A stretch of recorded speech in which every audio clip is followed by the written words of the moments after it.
Yo guys, it's me back with another video. So we got a new patch 1.14, and it will be released around tomorrow. There haven't been biggest changes for agents, but there have been big changes for the game. Let's get right into it. So the first of all, let's go to Icebox. Icebox has been updated, as you can see here. This area has been enhanced a bit, which is nice. And they have also made change here. They block the pathway. They made this corner a bit shorter so you can clear angles more easier. Clear that angle, and they removed this box a little bit. They also removed this box and increased the height of this box, and that's some changes that have been brought to Icebox. So these changes can be nice. I mean, they are quite nice. Now people cannot like double jump there. You can save on your updraft once. It'll be more easier to climb that. And they removed this box, which is quite a common area for camping. But I don't understand the purpose of this small box. I'm not sure if you can climb here. If you can, then fine. But if you can't, then there's no use of this box. Anyway, agent updates. Only Sage has been changed. A buff and a nerf, if you can see here. The barrier orb. You cannot place the barrier orb during buy phase now, so enemies will be able to predict your walls if you make sound with it now.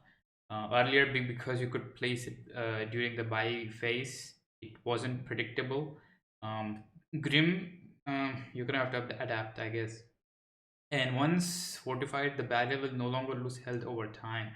So if enemies have to drop the wall, they're gonna have to damage it. You can see here, the barrier will lose health drastically at the end of the damage. Let me show you. You can see here, it's full. Now it doesn't lose health at all, and at the end, when it's meant to break, it will immediately break like this.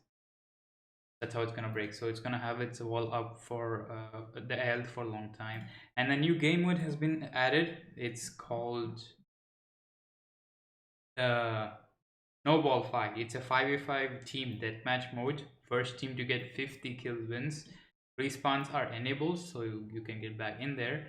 And a snowball launcher is used. It's your weapon of choice. Killjoy has rigged a custom version of Brimstone's Molotov launcher. Infinite snowballs, there's no ammo, and it's a projectile based snowball. And there are power-ups that will be released during the game. These power-ups are basically gift spawns which you have to shoot in order to get the power-up. Once using the power-up, you will be able to do these four things.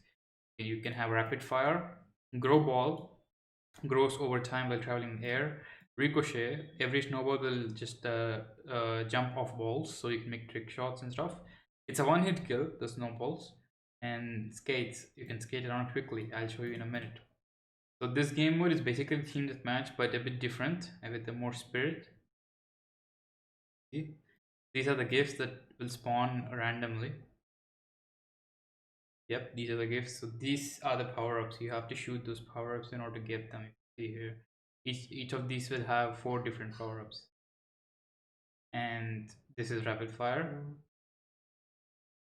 This is yeah, the projectile size. This is the ricochet, and this is the speed. Yeah, that is the new Snowball Team Deathmatch game mode, and infinite things. Another thing is they changed how the this thing looks. They added a separate section in the main menu for your ranks. See, it's not separate now. It's separate now, I mean. And they made a big change here, which I'm not sure if it's good or not, because I don't know anything. um Here, act rank badges will now be enabled again in game, so you can see people's act rank badge. Performance has been fixed regarding hitches, and this one, the match history and ranks have been split out into their own specific sections. And this one, where is it? This one, yeah, they changed how many requirements you need to unlock your competitive thing. Requirements to unlock competitive play have been changed from play 20 to play to win, not play, from play 20 to win 10 unrated matches. So this might reduce the amount of AFKs and inting. I think they're talking. I don't know what this means. Anyway, uh, yeah, there's a text field now added into the game, so you can add your custom reason for reporting. You can also add players through the in-game escape menu. You can add enemies through this thing, and small updates over here. Is there anything else? Yeah, this one. Week one, what happens? You'll be able to play the holiday version of Icebox, which we have just seen. In week two, the snowball fight mode will be playable on all current maps rather than just Icebox. You can get extra XP, 750 XP for each game, and 150 bonus XP for a win. Snowball mode does not progress missions. This is important. And they also added a new mechanic. It's called Night Market. Each player will get 6 chances to receive a random select deluxe or premium weapon skin at a discount, and it opens up on December 10th. They showed it over here. Yeah, I don't really see where the discounts are. Maybe I'm not. Maybe they haven't added in the screenshot. They haven't really explained this entirely. Basically, you're gonna get a chance for a skin to be at a discount, and yeah, that's it. One more thing, yeah. Oh my god, how did I forget? They added new observer tools, which are extremely nice. There is one option now that you can go back, the tournament organizers, in case a tournament crashes, you can roll back to the specific round that it crashed. Or for any other reason, you could roll back to a specific round. This was not possible before, now you can do that. So you don't have to remake the entire game.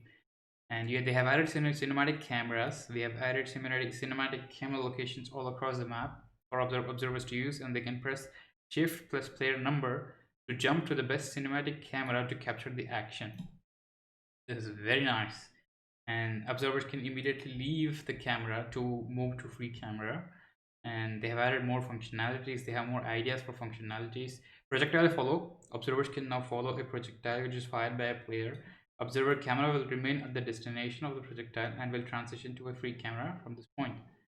And they have minimal broadcast HUD. Observer perspectives that are meant to be used for broadcasting can turn on minimal HUD from the custom game lobby to retain as clean HUD as possible, especially for custom overlays, which is nice. I just wish this was added before first strike, which would have been more nice. And observer follow, they can now lock their view to match to another observer. They can be the passenger instead of the driver. This is also nice for tournament organizers. Observers can now use player numbers on the minimap to jump directly to a specific player, which is also nice for organizers. Um, they have fixed the bugs where Killjoy's turret could be placed underneath the ground and Omen could teleport past the barriers. The other two bug fixes here are not really major. And yes, that's patch 1.14. Icebox change, a new game mode, observer changes, and Sage change. And that's it. I guess I'll see you guys next time.